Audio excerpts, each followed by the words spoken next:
As I always say, always a pleasure to talk to you about your roles. And this is, quite a colourful character, real-life woman, quite powerful, quite charismatic, and... Yes, more than quite powerful, very powerful. And an extraordinary character, actually, extraordinary. Her fame lives lives after her. Of course, she created a persona for herself, a brand, very successfully. The hats, the makeup, the style. So she branded herself very cleverly. But of course, she operated at a time when a combination of elements happened, but the rise of print, the dissemination of print became very, very important. The rise of television. She was in on the sort of ground floor of all of that. And the rise of Hollywood as well, post-war Hollywood. So pre- and post-war Hollywood. So yes, she got herself into an immensely powerful position that really there's no one like that now. No one in modern day has that sort of power. Yeah, she's a combination of a lot of powerful people that could be social media influencers, let's say, in Hollywood these days, correct? What's most interesting about this film is how we bathe into that atmosphere of fear at the time in Hollywood. What did you discover that you might have not known about that time? I knew quite a lot about that time, actually, when coming into the movie. I mean, I didn't know maybe specific details, but it was a moment in Hollywood history that I was actually quite aware of. I had met Dalton Trumbo, actually. Just before he died, I met him for a movie. I was a youngish actress, and I was meeting him for a movie in England. And of course, some of the blacklisted directors came to England and had very successful careers in Britain, but they had to leave America to be successful.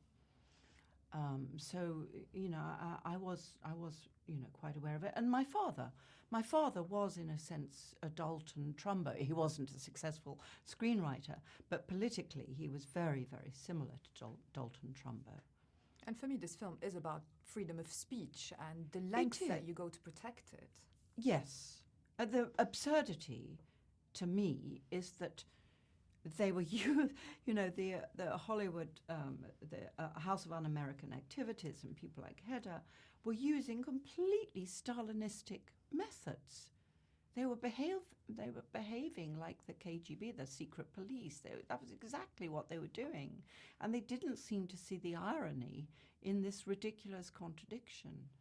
And, Ayn Rand, who did know what communism meant, really, and the Daltons of the world, I think were somewhat naive about the realities of what Bolshevism was doing to people. They were idealists, and it was very difficult. I know with my father, it was very hard to let go of that idealism and realize that it had all gone so horribly, horribly wrong. And it was the antithesis of what they had hoped it might be.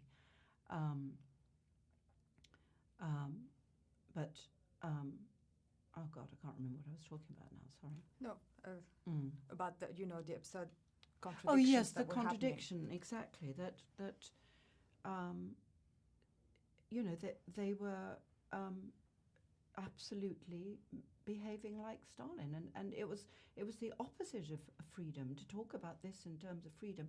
I mean, those communists were never going to take over America. They misread America above all. The power of capitalism and the power of free will was never going to be overtaken by communism. But that sort of incredibly paranoid fear of communism took the West up some very,